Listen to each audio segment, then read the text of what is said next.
आज एक नया टॉपिक स्टार्ट करते हैं, रेशियो एंड प्रोपोर्शन। क्वेश्चन दिया हुआ है, what is the ratio between 5 month and 5 year. अब देखो यहाँ पे ये मंथ दिया हुआ है और ये दिया हुआ है ईयर, मतलब महीना और साल। आपको दोनों को एक जैसा करना पड़ेगा। मतलब 5 अगर महीना है तो इस 5 साल को भी महीने में बदलना पड़ेगा। तो एक साल में कितने महीने होते हैं? 12। तो 5 साल में 60 हो जाएंगे। 5 की टेबल से काट दो 1, 5 की टेबल से काट दो 12।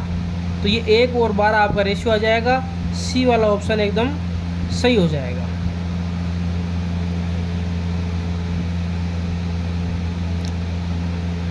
एक क्वेश्चन है जैसे कि इक्विवेलेंट फ्रैक्शन का मतलब होता है बराबर होनी चाहिए उसके, और इक्विवेलेंट नहीं होने का मतलब अगर नॉट इक्विवेलेंट बोला है तो उसके बराबर नहीं होनी चाहिए।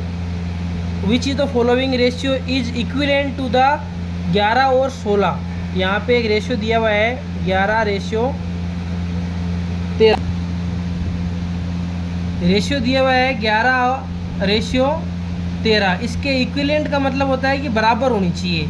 अब देखो किसी को काटने पे 11 और 13 आना चाहिए। अब मान के चलो हम देखते हैं कि 55 और 60 को काटते हैं। 5 की टेबल से काट लो 11 हो जाएगा, ये 12 आएगा। तो ये इक्विवेलेंट नहीं है। यहाँ पे 11 है लेकिन यहाँ पे 13 है, यहाँ पे 12 है, तो ये इक्विवेलेंट नहीं है। 55 और आप 65 को निकाल के देखो।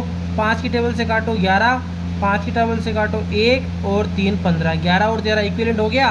तो ये आपका इक्विवेलेंट फ्रैक्शन का मतलब बराबर होना चाहिए, ये इसके बराबर है।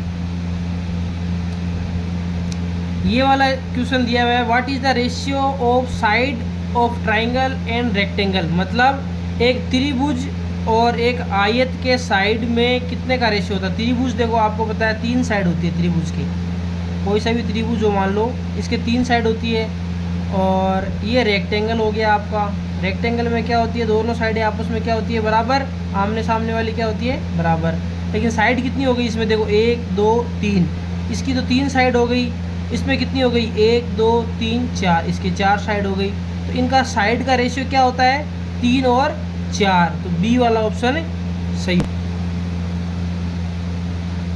अब आपका एक क्वेश्चन है जैसे कि मान लो, what least number should be added to each term of the ratio 7:13 get the ratio 2/3। मतलब क्या बोला इसने कि 7 रेशियो 3 में दोनों में क्या ऐसा एक नंबर जोड़ें कि नंबर जोड़ने के बाद में आपका रेशियो बन जाता है कितना, 2:3 बन जाए। तो मतलब आपका जो रेशियो है 7 और ये 13, इसको ऐसे भी लिख सकते हैं हम रेशियो को। इसमें हम क्या जोड़ देते हैं, मान लिया कि x जोड़ देते हैं। दोनों में अलग अलग जोड़ना है। 7 और 13 में x जोड़ दिया। जोड़ने के बाद में क्या बनना चाहिए आपका, 2 और 3। तो ये आपका बन गया 2 और ये बन गया आपका 3। अब आपस में क्रॉस मल्टीप्लाई कर लो। 7 को 3 से मल्टीप्लाई करोगे 21 और x को मल्टीप्लाई करोगे तो 3x बराबर।